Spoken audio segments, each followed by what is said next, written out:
Hi everyone and welcome to Pick2Chat. Pick2Chat is brought to you by Pick2Chart, and this is a series of chats with leaders and entrepreneurs to inspire the future with their knowledge and experience.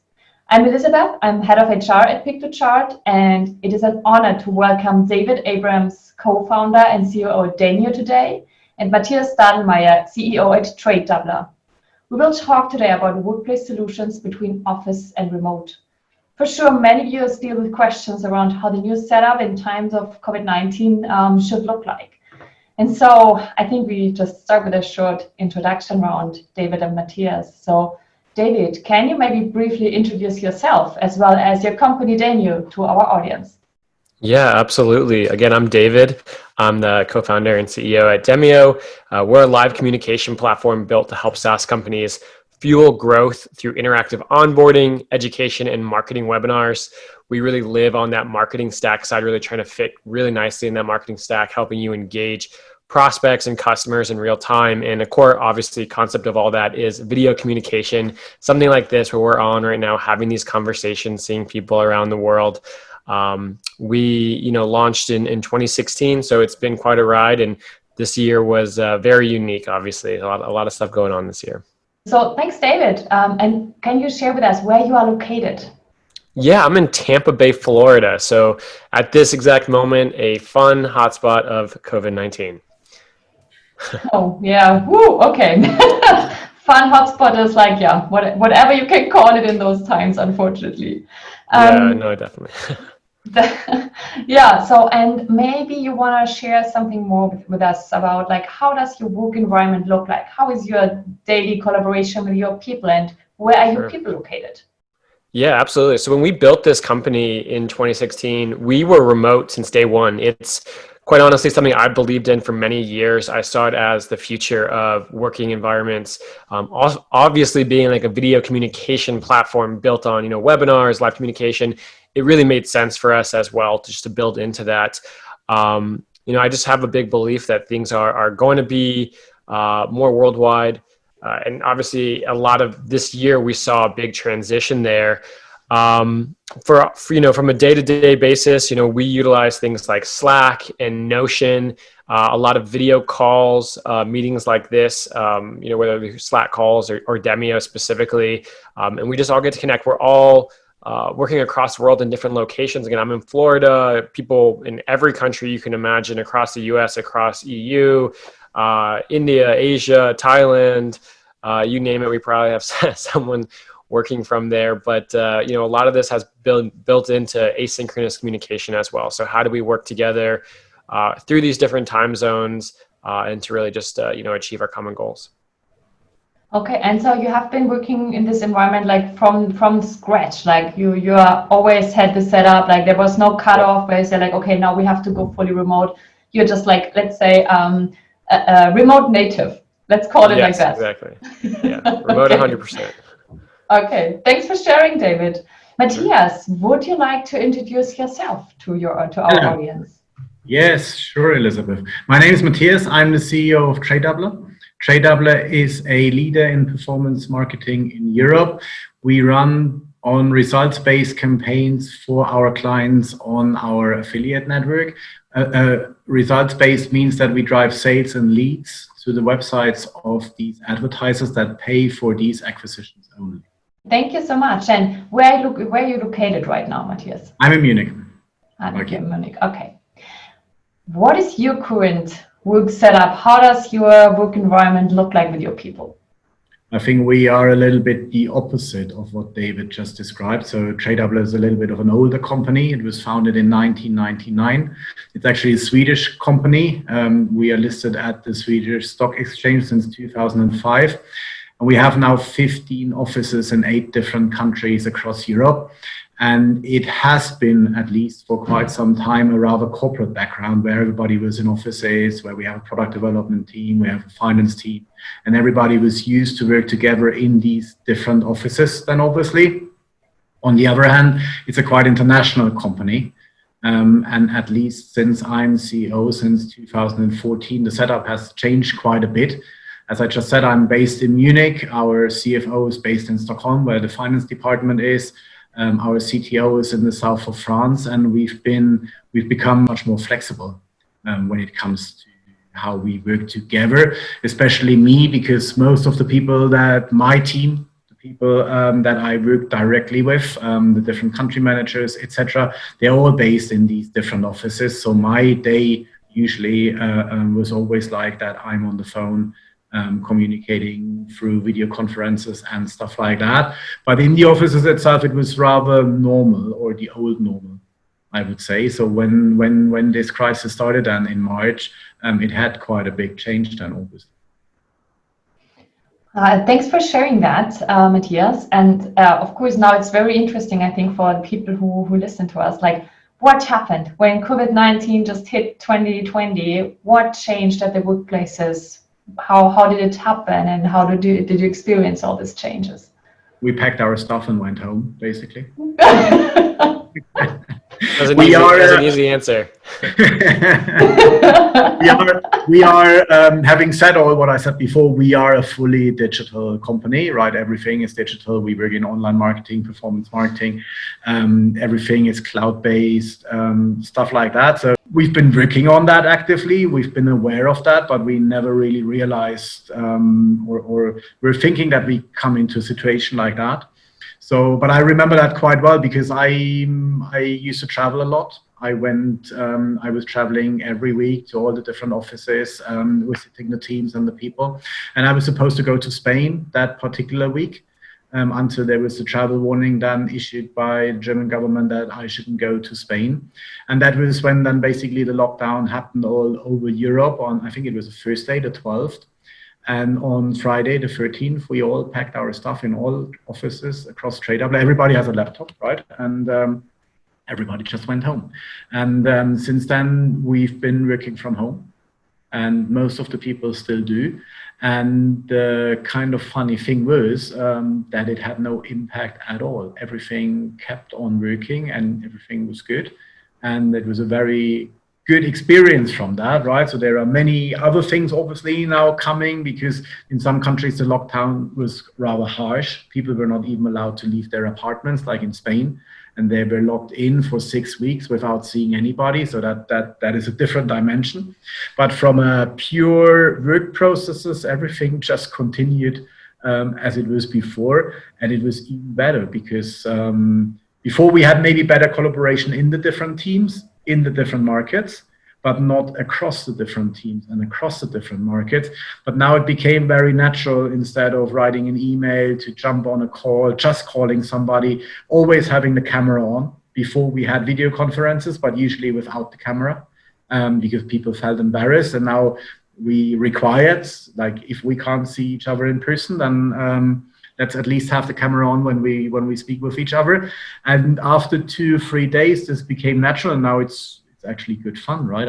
I have the feeling I'm much more in contact with my colleagues, or closer, than I've been before. And you have to get out of pajamas to go to work, right? Okay. Be ready for those calls. Yeah. Let's be honest. Who had a Zoom meeting maybe just in underwear or in pajamas? Let's be honest. I think everyone's still doing that. Yeah. Matthias? I've never did that. No. No. I'm in the office now, as you can see, and I'm wearing a shirt. When I'm at home, I'm now 2-3 days a week I'm in the office. The other 2 or 3 days I'm at home. At home, I'm rather a bit more like David, with a t-shirt and stuff, right? Or when it was warm now, in shorts. I don't come in shorts to the office, right? But that's maybe just, I'm a bit old school. It's understandable. I would do the same. Okay. So I think, like, very interesting is, and we are all working in kind of digital environments, right? What happens to information? Like, distribution of information is the key for collaboration. It's so important to have a setup where everyone has access to a similar information base. You can do that by cloud. You can do that by collaboration tools. When you say, Matthias, now people can still work from the office and can work from home, how do you experience that? Is there any information asymmetry you are still working on, or do you say, like, people solve it just by their own? I don't know if my perspective is the best, because we don't have an office, but I definitely know that, for us, asynchronous communication has kind of been the key building out like a team wiki or just general areas where knowledge could sit in one specific area. So it doesn't matter what time you're on, where you're at, you can access that information. Obviously, we have to layer that with team calls or employee training, right? So get at least some people to that point of knowledge. And then, once you kind of have that habit of looking in your wiki or, looking through past conversations in Slack, you kind of have these resources of knowledge being built up over time. But Matthias, maybe you have a different, response there. Yeah, it's kind of similar than as you just described. So we had all information always online and digital. We use Teams. And the experience just now is that people use it much more, because before they were rather going to somebody sitting next to them, asking them, or having papers on their desk or something like that, or printing stuff that we don't have anymore. So it's better structured, it's better used, but all the information, everything was always online there already before. So that was not such a big topic there. Would you say, Matthias, it even maybe improved like the level of information which is spread out over all the countries? The collaboration and the sharing of information, the communication as well has definitely improved from my perspective. That might not necessarily be the view of everybody who's working in Tradedoubler, because the people that have been working in their teams, like the local French team, for example, they've been in the office together, and then obviously they speak and they're closer to each other. They don't even speak about work. And this is now obviously missing. From a pure neutral, dry business perspective, I think the communication, the sharing, and everything, that has actually improved. I think we've become much, much more efficient, quicker as well. Yeah, it was actually good, much more than those are all like the benefits there, the remote work, right? Like it can be more focused on work, better communication. And a lot of times you're forced to do that, right? Like you have to do that to keep things moving, especially in fast-paced business environment. So that's awesome here. I think the one challenge that you just pointed out that we've always faced, that I think most remote companies face, is how do you keep that culture and that camaraderie, right? Like how do you keep that stuff going when you're not in the office? So that is like the one downside, to remote working. And I mean, there's a lot of things that we've done over the years, but we feel the same way. Like you see a lot of speed and communication, you get a lot done, but it can almost tip the other way, right? You're like too much focused on, which is a weird thing to say, too much focus on work and not enough about, team camaraderie. Yes, exactly. David, is there any habit, let's say, like what I know from many companies who are fully remote is they have 2 times a year, they have kind of a meeting somewhere. They come together, they fly into to a nice vacation place and just work together there for 1 or 2 weeks to also integrate the new people and get some more, let's say, the human side to this efficiency aspect of remote. Is there anything like in Demio, how you handle that, or do you have any experience with that? Is it necessary? We have done retreats, is basically I think what you're talking about, like a team retreat or something like that. We actually had one planned in May in Seattle, was our team retreat for 2020. And that got, thrown out pretty fast after everything kind of hit with COVID in the United States, travel bans. Again, people in Europe can't come to the US and stuff. So right now, those kind of retreats, I think, are pretty much scrapped for remote-based teams that are, global, until travel comes back, until a lot of this stuff has subsided. So, maybe that's a year, maybe that's 2 years. We don't know yet. But, ultimately, I think that's a really big winning initiative to have, because you get together, to Matthias's point, like just being together is going to have its own unique feel. And in those things, like for that retreat, we were planning on like a day together to go to a winery. So something that was like non-work related. And then we were planning like a work day where we had, brainstorming what the rest of the year was going to hold, our annual kind of review, building some website pages together, doing pictures, like just talking work, maybe doing like job swaps where people did other people's jobs for like a little bit, kind of everyone can, learn more about each other, but also kind of balance that with, some team dinners, just some fun stuff that really had nothing to do with work and just about that bonding. So we do have to find some like workarounds, I guess, without those retreats. So what we've really done is implemented a lot of like team-led fun calls and fun video initiatives and stuff like that. I think last week or the week before we had a big pizza party one Friday. We do a lot of like games together. Different teams will get together and play games that are just not work related. It's just about building that bond, all on video like this. We've done like crib style walkthroughs of people's houses, where you live. So we can just learn more about each other, like outside of just the working environment. I think it's the experiences that you usually share what's missing, right? That's something we have induction trainings usually, meaning that new starters we bring to Stockholm and they spend 2-3 days and they get filled in with the basic information to get started at Tradedoubler. Where do you find what is the organization structure, blah, blah, blah, which is kind of nice, but there is a team building part of it. And everybody I asked always still remembers with whom he was on this induction training. And I did it myself, and I still know who I was with. And they were across the different markets. And then these people you ping easily if you have a question or you want to share something. And that's what's missing, right? That you don't have these experiences together. That brings you closer. And that's, I agree. Yeah. You kind of have to find new solutions for those problems, but there's nothing that replaces that kind of in-person connection. So to your point, I think, most companies are doing that with those retreats and stuff like that, but it's a little bit harder right now with travel.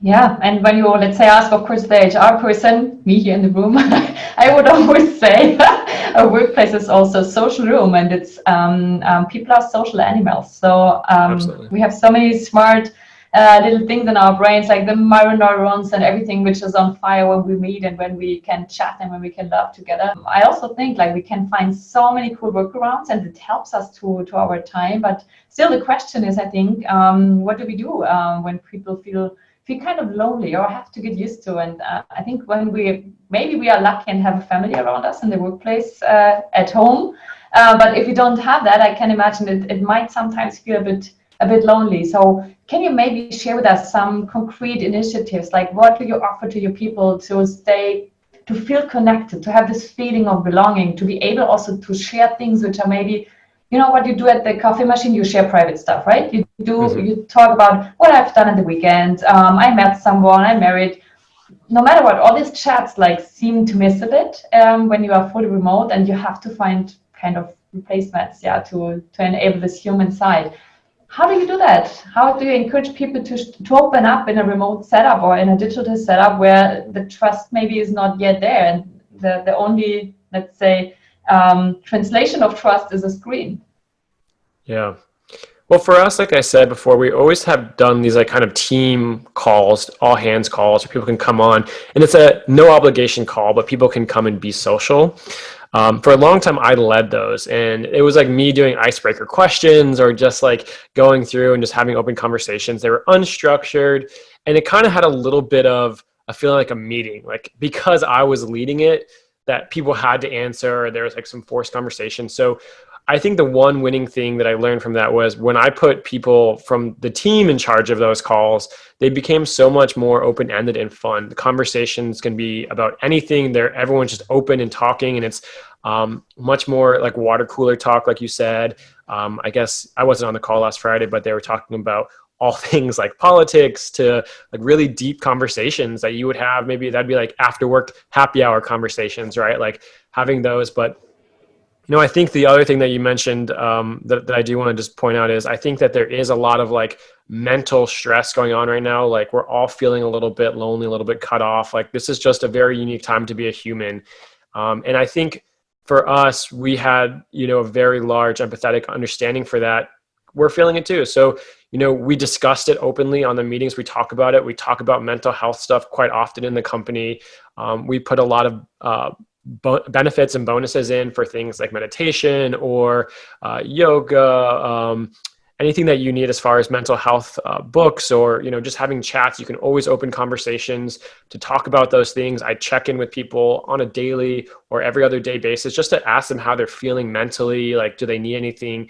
And then we also implemented a 4-day work week where we offered people a free day off once a week so they can get some extra rest and recuperation, have some time off to relax, have some time away from the computer. And we definitely urge our team when they take time off, when they're off the, Demio, turn off your devices, like turn off computers and stuff like that. Don't let Slack ping you and come back in, like just be disconnected and use that time to really recharge. I think that's a big part of that mental health thing as well. But yeah, those have been some things that have really helped us. Matthias, what helped you? Because like you had this to handle even the switch and a fast switch, like you had to set up all that overnight somehow and find replacements like just from scratch. You couldn't make try and error. You just had to do things what worked and what maybe didn't work out. It was a little bit different, very much dependent on the countries, because like here in Germany, we never had this full lockdown. You were always allowed to go out and meet at least with one other person or something like that. In Spain, that was not possible. We did 2 group calls, similar. That was good, right? That was good fun. I think that was a good distraction, so to say, getting everybody and people on the phone and seeing each other. We gave an update there, how the company thinks and is treating the situation. That was appreciated. Some markets did that as well. Some others had get-togethers. So that was like kind of once a week, they met in a park or somewhere. The whole team met in a park where they could keep the distance and everything. That worked quite well. We tried to support people as good as possible. I know that the UK country manager, he was even driving like monitors or stuff like that to the people that were at home and were afraid to come to central London to the office. So he was packing stuff and then he was going by car from one house to the other and giving them the equipment that they needed. So that was kind of like that was very nice of him. That was kind of like how we did. In general, I think it was okay because it was a very limited time there.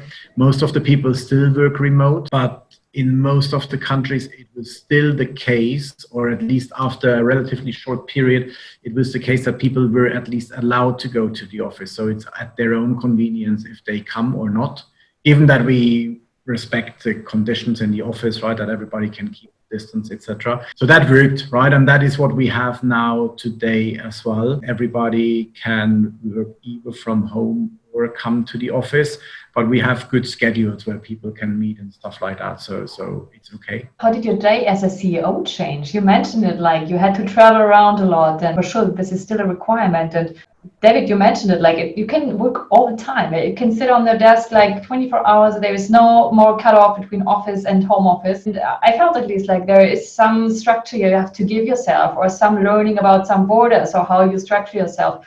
Matthias, how did your life change? As a leader, you always have a full packed schedule for sure. Is there anything better now, or is like your leadership responsibility just different? Yes, we actually did a survey here in the company where I think 88% of the people said that it is fine, right? The way they work, they have become more efficient. But a good number of people have answered that they are more stressed. Obviously, we are a little bit less people as we should be now because we stopped recruiting when the crisis hit because we didn't know exactly how that will plan out.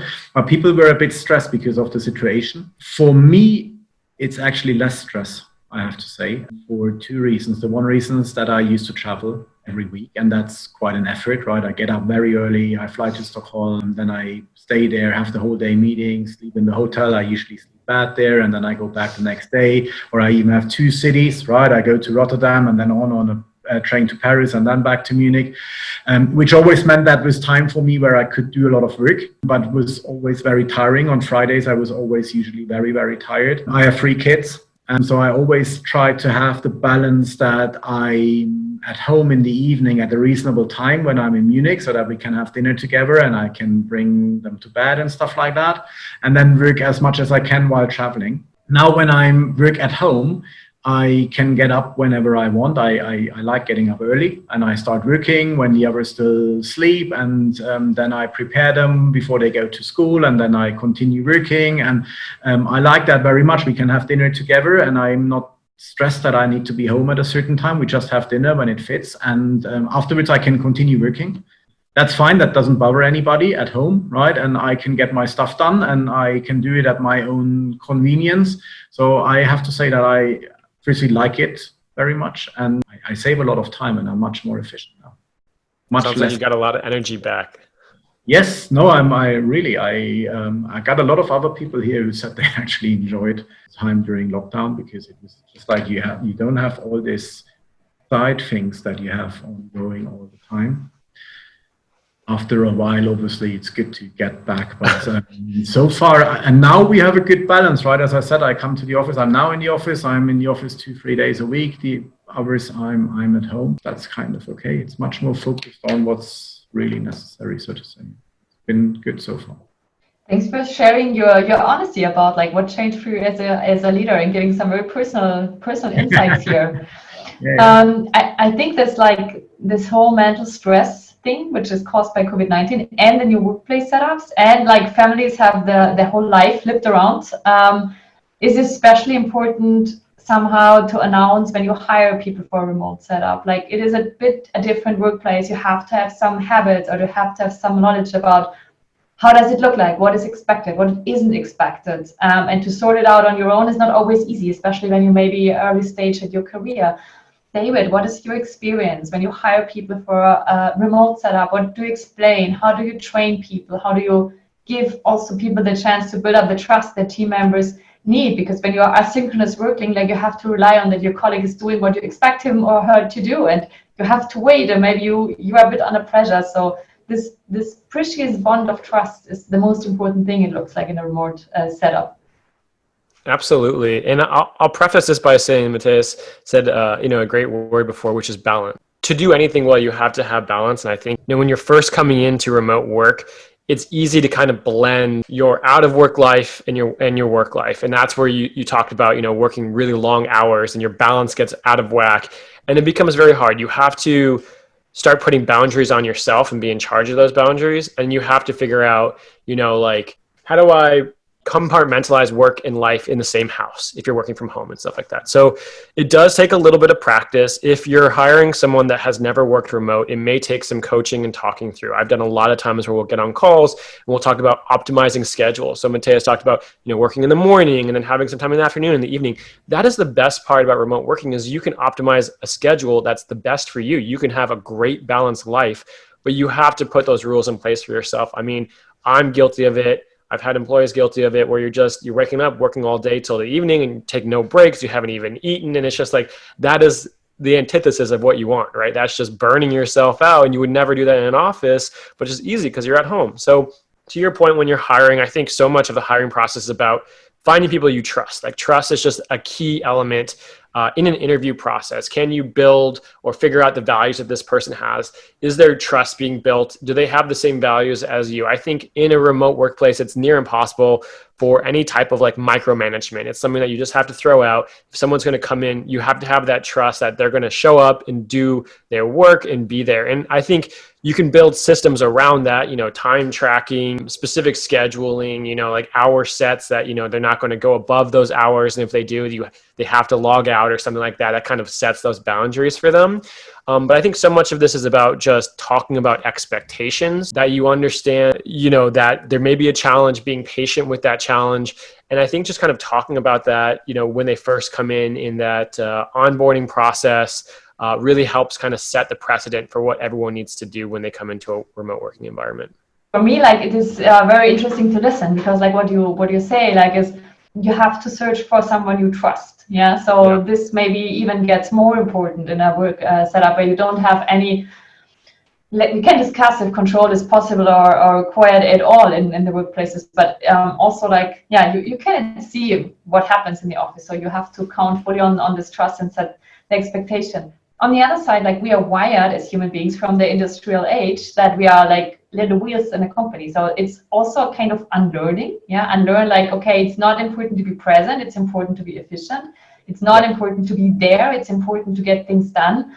Matthias, what did you have to unlearn during the last weeks and months? Is there anything like you could watch yourself, like when you would talk to your employees, like when you couldn't reach someone, or like anything you had said, well, I have to unlearn that. Maybe it's different now than before. We always look for people, obviously, with the right mindset. Tradedoubler itself, we try to have a very entrepreneurial culture here, and this is then what kind of people we're looking for then as well. Mainly people who really want to achieve something. Before this crisis, I wanted to introduce here in the company a flexible working scheme, but most of the country managers in the markets were against it, because they were afraid of losing control. Now we have it.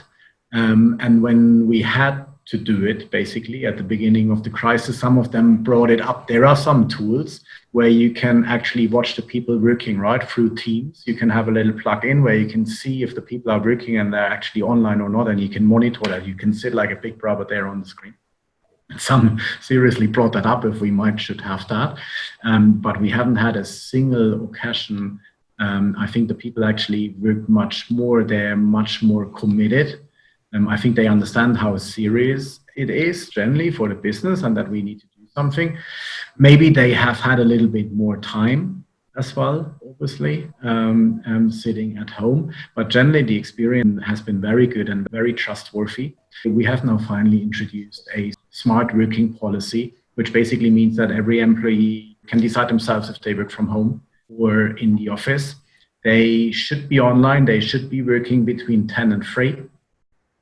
Because this is where we should have internal meetings and stuff like that. The rest of the hours they can do flexibly across the day when that fits them and how they do. And we had long discussions as well, like how we measure time, etc. But then I think you can concentrate only for a certain amount of time anyway, right? And then you need a break. And people are quicker, others are slower. And I think everybody needs to find their own rhythm and their own style. And as David said, balance, right? In order to be efficient. If you give them this freedom, most of the people are obviously very young in our company, and they appreciate it a lot. I think not only the general way that the digital work and the remote work works very well, but I think the quality has increased too. I would add 2 things to that. Is I think, there's something that we talk about here, which is the butt in seat mentality is something that we try to throw away. So it's like a lot of times people think, hey, I spent 8 hours on a computer today. I did my work. And it's really about, and to your point, Matthias, like so much about output, right? Like, yeah, like we have to do meetings, we have to do these things, but it's really about what does it take to get the output out? And so a lot of times we're very flexible on those hours because the only thing that matters is the impact of the work that you put in, right? So hours don't necessarily matter there. And then the other thing that I saw that I thought was really great is that when you hire good people and you have the right values, that entrepreneurial type, to your point, Matthias, or just the people that fit your company values, when you trust people and you give them autonomy and belief and the authority to make their own decisions, you will be surprised by how many people step up and really own it and love it and like having that kind of freedom. And they'll definitely go above and beyond. I think you said, some of the managers were afraid to kind of let go of that control. And it's funny when you do, people really can thrive because, that's something that they actually enjoy, is having that freedom and flexibility. Exactly. Yeah, when we follow Dan Pink, like mastery, purpose, autonomy, that are 3 things which keep people motivated in the knowledge workplaces. So of course, it's not possible, I think, for every workplace. When we think about heavy industries, there are jobs you cannot just reschedule to a home office. But for the knowledge worker, Dan Pink figured out these 3 factors as the drivers of motivation: purpose, autonomy, and mastery. So it is maybe, we spoke about contribution, right? What can you contribute to a company instead of just like, what is the time I log in? The contribution and to measure that is not always easy. So how can you see, or which tools can you use to see like, okay, the work is done, it's actually there, and it's not about control, it's about like motivating people to work on the same thing. And at the end, at the company's vision, because like, yeah, we all have a goal and we want to align people behind that. We give them the full trust, we give everything into their hands. How do they know what they have to do? Tradedoubler is 20 years old, right? We had all kind of situations and so on. What we tried is really to introduce this entrepreneurial culture. We had a metric structure once. We don't have that anymore. We only have direct responsibilities. And we make quite an effort at the beginning of every year. We have company goals, targets. We have long-term targets. We have targets for the year. We break them down to countries, to the teams, and then to each and every individual. Most of the people that we work with have client contact. So they have a portfolio of clients that generate revenue, and there are targets to them, right? How they develop, etc. And this is the main thing that we then follow up. How is the performance versus target, basically for each and everybody, for the teams, and then for the countries. In some areas like sales, it goes a little bit deeper, right? We have some kind of like pipeline management, so it goes a little bit more granular, mainly qualitative KPIs, because you can speak with 10 small clients, or you can spend the same time for one big client that is then much bigger than the 10 small ones, right? So it's very much qualitative ones, but all with direct responsibility. So it's not so difficult to follow that up and be sure who contributes to what extent. That's quite clear. And then, as David said, right, and there are different styles very different styles on how the people work with their client. Some are very quick, some take longer, some have a very academical approach, some have a very emotional approach, right? Very, very different. But they've been usually working with these clients for longer. It's quite clear what needs to be done, and then we basically see the outcome of that. Yes. David, how do you do that in your company? I think it's very similar. You start with your end of year planning, your goals, your annual goals for the year, and then you break them down in each individual quarter. We understand that things change so fast. Obviously, what changed between Q1 and Q2 was so dramatic, you would never been able to predict it, right? So we have like the overall annual goals, then we break them down by quarters. And I think the key there for getting your team to work for their impact is about alignment. Can we align as a team? Do we have enough communication inside of the company that everyone knows, like, why are we doing the things we're doing? What objectives are we going to do? And like, what's the reasoning behind them? Do they have, enough transparency on the numbers that when, we're going for, let's say our goal for an MRR goal, do they know enough about, the churn or the new trial conversion rate? For us, we're a SaaS company. So these are some of the metrics we're looking at, like, is our traffic changing? And so everyone as a team is aligned on these common, like, overarching goals. And then we break them down into the different departments. And we can definitely in the departments look at overall KPIs that are happening. And some of these, there aren't like direct things that we can look at as far as like a day-to-day impact. Some of these are, over a month long for reviewing KPIs. Some of them are over 3 months long. Like some of them are like customer satisfaction scores and how that affects maybe our churn percentage. And that may take, a month to review and really look at, and the impact can be felt by the entire team. And that maybe not be something that we're looking at an individual person, but we may be looking at like the entire success team as a collective whole and how everyone is doing. And then in that department, we can then break down each individual person's like individual KPI, and each one can have their own measurement. That's generally how we do it. A lot of it is just communication and alignment on the goals that we want to achieve as a team. Thanks for sharing that. And you brought up both an interesting point, like having transparency, having honesty about like the business value, the goals, that there are customers who have needs and that actually the customers pay for our salary. That's like the metric somehow also, the user centricity there. And transparency, let's say I think it has some flip side too, not in the business, but maybe as a human being. And you both mentioned it, like we see each other more as like in our human vulnerability. Yeah, we are more like, we have more mental stress. We get like when we are sitting as a CEO, as a founder in our home place, people see like where we are living, and it's a bit like taking away any chance to hide and any protection. So it makes us very, very vulnerable. We need that also, right? Because we need it when people have to voice out like, okay, I might be overstretched, or I work in this way with my clients. So people have to have the chance to speak up and the trust, and that's not always easy, I think. Yeah, and it depends from the companies you have been before or the experiences you did. What can you do as a leader to encourage people to really speak up what they need in regards of, this is my family life right now, this is how I work, this is how I'm wired, I'm more introverted, I'm more extroverted. What can you do to encourage that? It's a really great question, and I think it's hard, right? Like to your point, there's a lot of learned like behaviors that we get from different workplaces and, previous managers or, whatever happened in our lives. And we're all very unique there. I think, changing behaviors is always hard, but you do that by fostering transparency. And, I definitely am a big believer in, positive reinforcement. When you can positively reinforce any behavior, people will slowly start to grow into that. So, one is being transparent yourself. Like for me as a leader, like I'm going to be as transparent as possible and hope that other people are seeing that and will follow, right? So being kind of that leader there. And then when we're having calls, really looking and pushing for that transparency and honesty. And I try to do, especially with new people, like a one-on-one call every 2 weeks. I want to talk with you. I want to learn, and I'm interested in like what's going on, how are things, and I want to know how we can help. And I think those questions and try to pry that kind of change of behavior. And then when you get it, rewarding that person for doing that so that they, feel like, hey, this is okay for me to be transparent.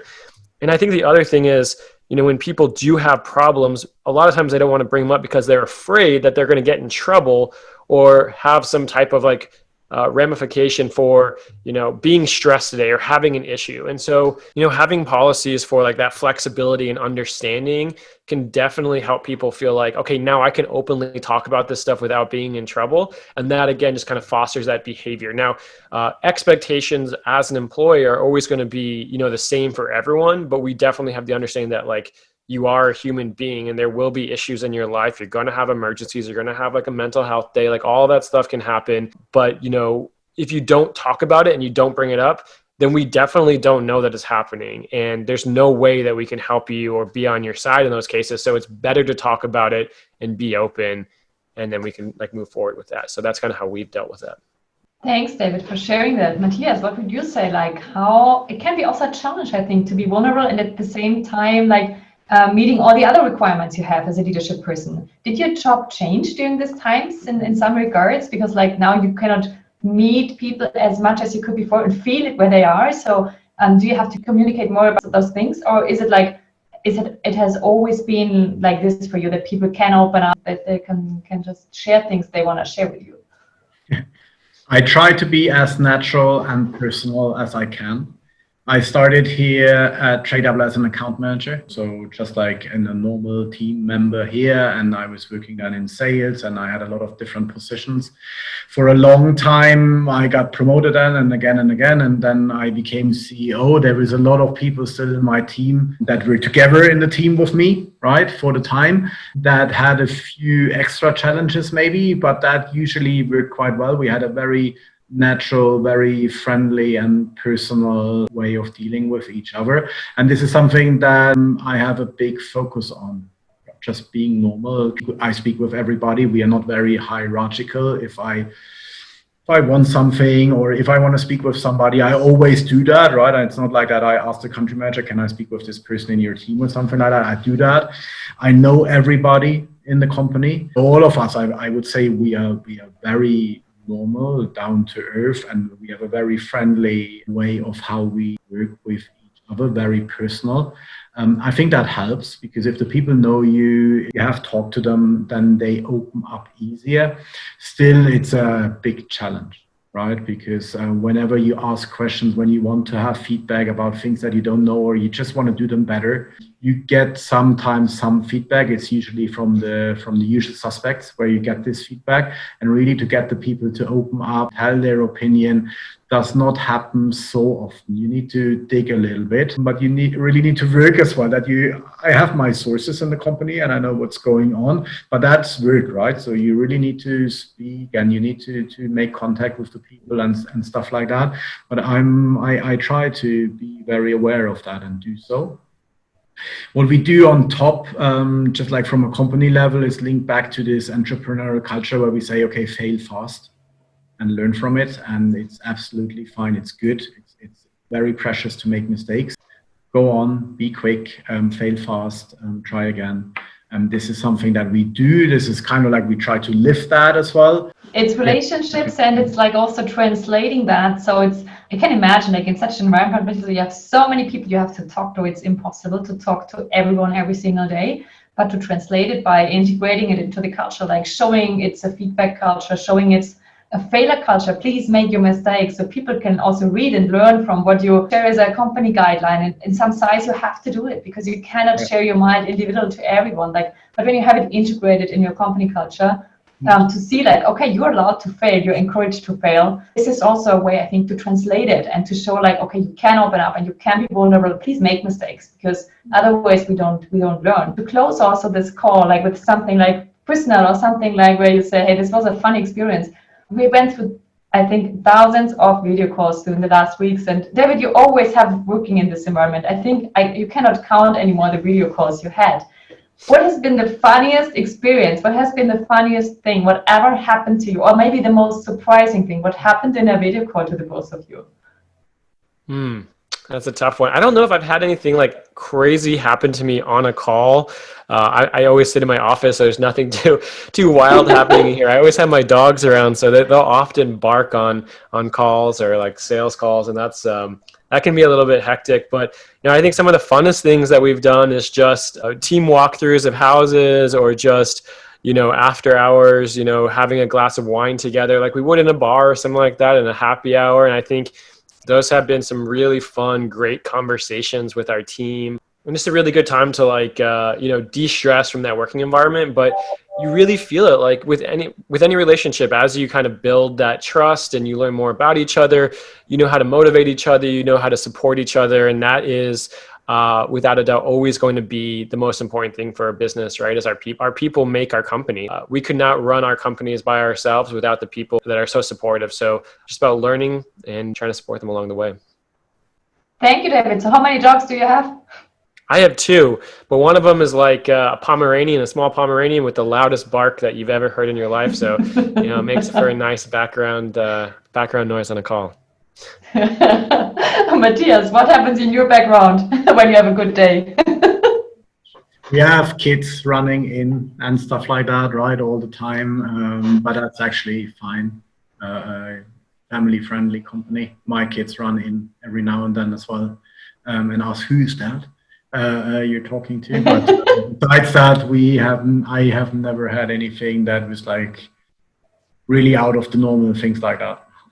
Thank you. It's funny, right? How well everything goes. Despite like we have all our troubles going on, and like you said, like in the beginning, people had also shut down their videos, like because you feel embarrassed and you feel maybe like uncomfortable. And honestly, nothing serious happens. You just have to get used to it and open up a bit and show, okay, this is my life, this is my workplace. That's how it is. These are my kids. Those are my dogs. That's me. Yeah, and I like Matthias's idea of like having a requirement of having video on. Like if you're going to make the call, you got to have video on, because it just kind of makes you get used to that practice, having the video on. Yeah, that changed a lot, everything. Yeah, it does. It gives a kind of normal experience. Also, when you join like a new person, you see like, okay, everyone is just a person here and everyone has some personal background. And so I don't have to be ashamed or embarrassed or something. And I just can open up and ask for, okay, I need help with that. I don't know where this information is stored. Please help me. Thanks so much for sharing that. Matthias, David, to the both of you, maybe an ending question. Is there anything you would like to give as a tip or recommendation when I talk to befriended HR colleagues, they ask a lot of questions. How do I do that? How do I find the perfect workplace setup now after COVID-19? How do I find out what works for our people and what doesn't? Some want to come back to the office, others don't want to do it.